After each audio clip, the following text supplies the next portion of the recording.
Hello, my name is Gary Aldridge with Aldridge Valuation Advisors, or AVA. AVA teaches business owners how to build their business for sale.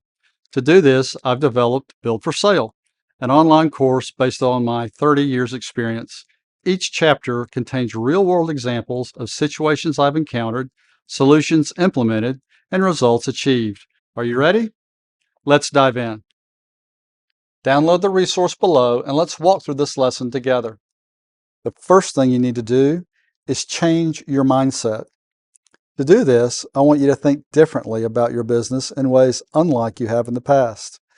I will challenge you to throw away convention and think creatively.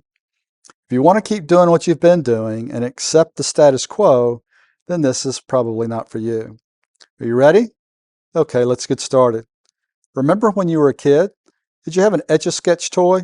Remember when you would carefully draw a picture, then when it didn't turn out the way you wanted, you shook the Etch-a-Sketch and started over from scratch? That's what I want you to do now, mentally. Erase what you think you know about your business. Shake it up. Open your mind to consider the possibilities of doing something different in your business. By the end of this chapter, you will learn how to think creatively, like a buyer, to think critically and analyze every facet of your business from every angle, to focus on return on investment, and finally, to think in terms of leverage. You will learn to think beyond what is obvious, what is normal, and consider things you may have never considered before. Thinking this way will help set you apart from your competition, because remember, they're trying to maximize their business value as well. This is lesson 1. Think creatively. Look at these two houses. The house on the left looks gorgeous. Nice paint job, clean yard, well trimmed and manicured. The other house looks like a major fixer-upper. Foundation looks cracked. Windows are broken. Roof is in a state of disrepair. Your yard looks like a mess. What if I told you this is the same house? Not a before and after picture, but the same house at the same time as viewed through the eyes of two different people, a seller and a buyer. What's the difference between these two perspectives? The difference is called the value gap. Approximately 70% of businesses do not sell. One of the main reasons they don't sell is due to the value gap. The value gap is the difference between what the seller thinks his business is worth versus what the buyer is willing to pay for it. The seller believes the business is worth much more than the buyer is willing to pay. One of the hardest steps a business owner must take is to detach himself emotionally from the value of his business. Now think about selling your house and all the steps you go through to sell it. You hire a real estate agent. Maybe you do a few things to enhance the appearance of your house. Then someone comes along to your house to see it. You begin to tell them everything that's good about your house. For example, you'll say things like, "We love our house. We've lived here for 20 years. It's got 3,000 square feet, 4 bedrooms, 3 baths, and a study. The kitchen's spacious and the den is great for entertaining. Has lots of great storage too. We never worry about crime because it's so safe here. We walk our dogs every day along the sidewalk. Great neighbors. There are great schools close by, as well as shopping and restaurants. In fact, the more I think about it, we'd really like to stay here, except we don't need this much space anymore. We're scaling down to a smaller house on the other side of town to be near an ailing mom." That sounds altruistic, right? These must be great people. Meanwhile, while you're saying all these wonderful things about your house, what do you think is going through the mind of the prospective buyer? Yard needs cutting and landscaping. There are cracks in the wall. Maybe it needs foundation work. There are water spots on the ceiling. Maybe it needs a new roof. The kitchen appliances look old, outdated, and worn out. Probably need replacing. The carpet has got to go. Two people see the exact same house at the exact same time, yet they have two totally different views and experiences of the same house. The owners love their house because they're emotionally attached to it. After all, it is their house, and they've lived there for 20 years. They raised children there. They marked the walls to show how much Johnny and Sally grew. By the way, you realize they're going to paint over that, right? They entertained family and friends there. The kids played in the backyard and learned to walk there. They may have even buried a family pet in the backyard. By the way, don't tell the buyer about that. The difference between these two perspectives about the house are like those between a seller and buyer of your business. You're selling your business sooner or later. You describe your business as something like this. This is a great business. It's in a great location. We have great employees and loyal customers. It's been family owned and operated for 20 years. All you have to do is buy it and it runs itself. We're only selling it because we want to retire, move away so we can play more golf or whatever it is you want to do when you retire. At the same time, the prospective buyer is looking at your business and thinking something along these lines, even while you're talking. Location is not great. It's hard to get in and out of the parking lot. Not enough parking. That sign out front is ugly and needs to be changed. I wonder which of his employees I'll need to terminate and replace with my own. How old is that equipment or machinery or technology? The vehicles look old and worn out. Probably need major repairs or replacing. Here are two biggest fundamental questions the buyer's asking himself. How much money will I have to put into this business to get the return on investment I'm seeking and add value to my business? How much of my time or my manager's time will it take to get this business running at maximum profitability? The more of the buyer's time and money it requires to get your business running more profitably means the less the buyer's willing to pay you for your business. The less of a buyer's time and money he must pump into your business, the more he's willing to pay you for it. The more he pays you equals more value for you. You must think differently and creatively to get a buyer to buy your business instead of another business that's in better shape, better location, or with better people, processes, and technology. It takes a long time to move the needle and create positive change in a business. This is why it's so important to start maximizing value now. So what? So what's the point? I want you to start thinking of your business through the eyes of a buyer. Start now. If you were the buyer, what would you change about your business? Which people would you keep, coach, or lose? What processes would you improve? What bottlenecks would you remove? What technology would you add or upgrade? We'll talk more about people, processes, and technology in later chapters. Some will be easy to change. Some will be extremely hard to change and take a long time. If the buyer would make those changes anyway, why don't you start making them now so the buyer doesn't have to? In the process, you will create more value for you now as well as at the exit. If you take these steps to increase the value of your business, then you'll get more money when you sell than if you keep doing the same old things in the same old way. You can either let it happen or make it happen. If you let it happen, then don't be surprised when you don't get top dollar for your business, or perhaps the sale doesn't close at all. If you make it happen, you may get a premium over the guy down the street. Now you're starting to think creatively. Lesson 2 is to think critically. Now I want you to think about diamonds. When you see a diamond, what do you see? What do you think? What do you feel? If all you think is looks big or looks small or looks pretty expensive, then you're missing the point and not seeing it fully. Think of the 4 C's of diamonds, which are cut, clarity, color, and carat. Look at it closely, really close.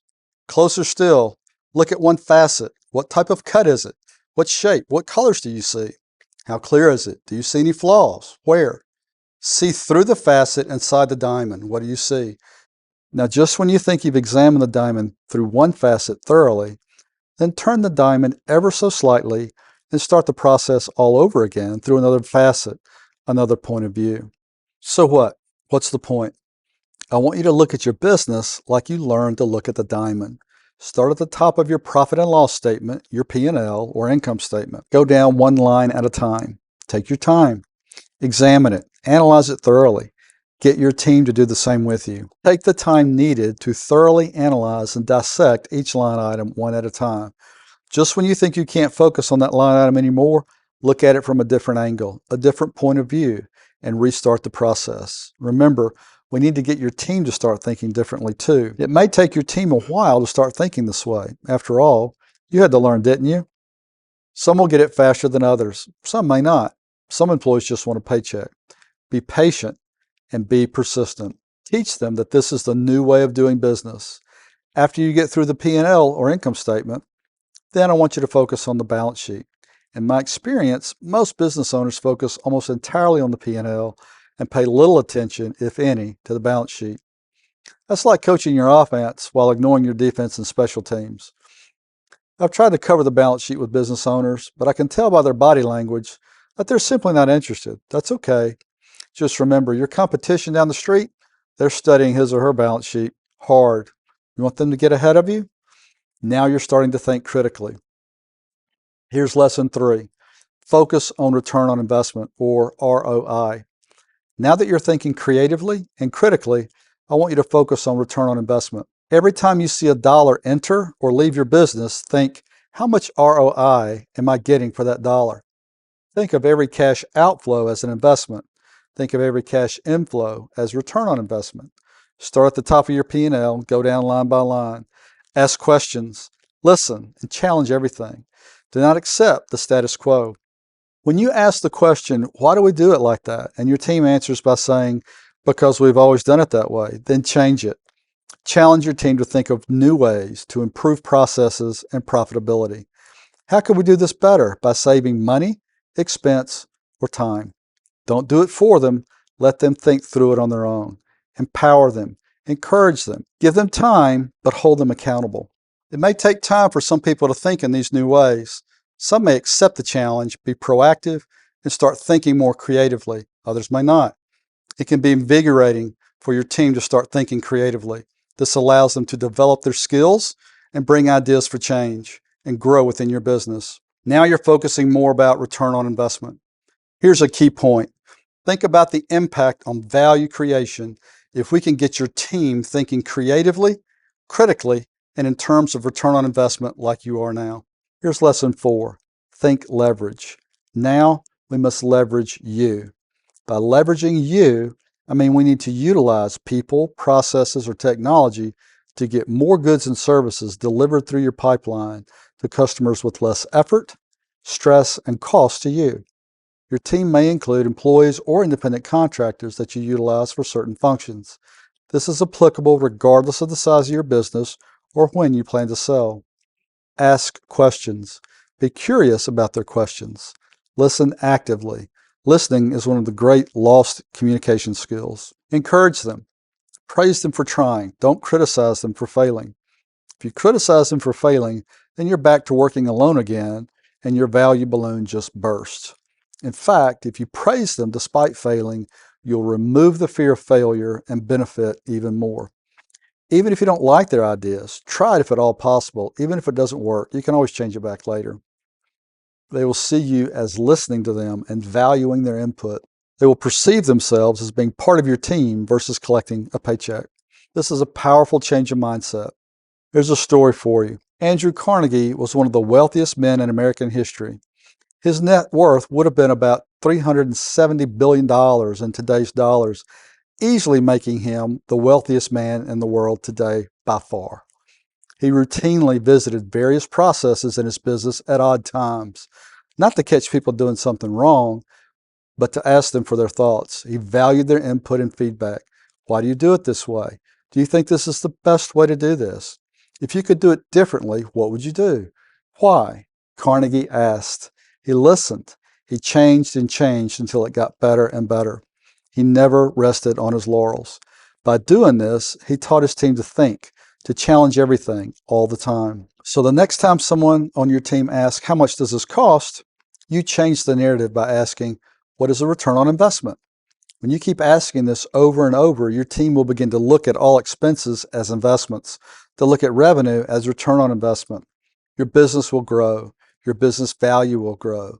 All this will happen with more input and buy-in from your team. The more your team buys in, the more you become a leader instead of a manager. Wouldn't you like to work for a leader like this? Then become that leader in your business and others will follow your lead. It will free up your time by getting your team to think, work, and act like you. That's leverage. Look at your business as a prospective buyer. Change the lens in your glasses from seller to buyer. List all the great things about your business on the left that you would like if you were a buyer, not the seller. Once you do this, take the emotion out of selling your business. Realize that the buyer doesn't care that this is a family-owned business for 20 years. They don't care that your parents or grandparents started it. They don't care how many late nights and weekends you spent building the business. They don't care about the risk you took to get it started and build it. They just don't. The buyer's not buying your history, but your future. The buyer only cares about what value your business will bring to his portfolio of businesses or what it adds to his existing business. Take the emotion out of what you're selling.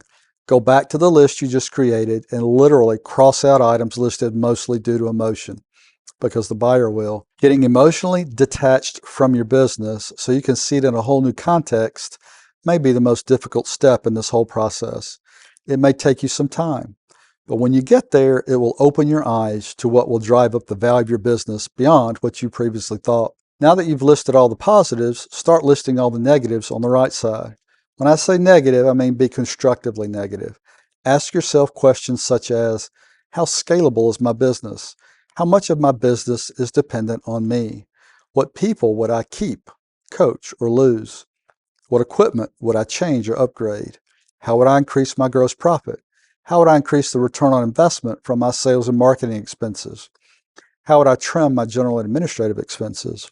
After you've listed all the positives and negatives, prioritize them from what is most impactful to least impactful. By the way, remember when I said we need to leverage you? Get your team to go through the same process. Have them list all the positives and negatives about your business. Don't criticize them for their answers or you'll lose them. Praise them for their courage to tell you things you may not know or things you may not want to hear. Don't let your pride get in the way of maximizing your business value. The whole point of this is to get laser focused on maximizing your business value. Then get with your team and assign who's responsible for implementing various changes that you've identified. Better yet, let your team assign who's responsible, then hold them accountable. We'll discuss accountability in a later chapter. Some of these will be quick fixes. Some will take time. Some will cost money. Some will require an investment of time and money. The point is now you have a roadmap in place to get you to start maximizing your business value. Now you have a process that you'll run through several iterations to get you to the finish line better, faster, and with more value than if you don't. Do this continually. You may want to meet with your team weekly at first to monitor progress, then shift to bi-weekly later. Remember, we're focused on increasing your business value in 3 to 5 years. Track your progress. Change is needed. Think about you're standing on one side of a deep ravine. There's nothing standing between you and the other side except a bridge. Your mission, if you choose to accept it, is to get from one side to the other. There are no rules, no inhibitions. Whatever you need is available, but there's one catch. You must think of 100 ways to cross over to the other side. Ready? Go. So what? So why do this silly exercise? Because it will force you to expand your mind, to think creatively, to throw out normal, conventional, and obvious ideas. Will you accept this challenge? Send me your solutions. I'd love to see them. Let me tell you a story. Many years ago, I worked as a chief financial officer for a restaurant company with 5 locations. I was learning my way around the company, and I reviewed the bonus program for the managers. At the same time, I was wondering how to effectively reduce the cost of the company. I needed help. I needed leverage. As I analyzed the bonus program created by the previous CFO, I could not understand how his bonus program worked. It was way too complicated. I thought, if I can't understand it, I bet the managers don't understand it either. So I gathered the general manager and asked them a few questions. Do you understand how this bonus system works? No, they answered. Did you ever try to meet with the previous CFO and ask him how it works? Yes, we tried, but it didn't work. He just got frustrated that we didn't understand it and started talking down to us, so we quit asking. Does this bonus program motivate you to do your job better? No, we don't even think about it. Some months we get a check, some months we don't. We never know why, and we don't ask. Then I asked a critical question. Would you be willing to work with me to start over from scratch and develop a bonus program that's easy to understand, easy to implement, where you and the owners both make more money? Yes, of course, they said. Now I had buy-in from the management team. Over the course of the next few weeks, we developed a new bonus program together. Developing the bonus program was the easy part. Getting both the owners and the managers to accept it was the hard part. The owners were afraid they were giving up too much cash. The managers were afraid they weren't getting enough cash. I assured them both that they would win. It took about a year to implement. Then we tracked it for another year. Everybody won. It worked just like it was supposed to. Now we're 2 years into the program, 1 year to develop and get all the parties to agree to implement, and 1 year to track and monitor and evaluate. After 2 years, we included all the assistant managers in the bonus program too. Now I had about 25 managers throughout 5 locations, maximizing revenue and reducing expenses every day. One day I was eating lunch at the restaurant. One of the assistant managers stopped by and he said, Gary, when you first installed the bonus program, I thought you were going to cut my pay. But now I realize that every dollar that comes in and every dollar that goes out affects my wallet. That's leverage. The rest of the story, they still use that bonus program that we created some 15 years ago. So here's what we've accomplished today. You are now thinking creatively like a buyer. You're thinking critically and analyzing every facet of your business from every angle. You're focusing on return on investment, and you're thinking in terms of leverage. That's it for this session of Build for Sale. Remember, your business is your most valuable asset, and every move you make today will boost its value tomorrow. Keep building, keep improving, and when the time comes, you'll be ready to sell on your terms.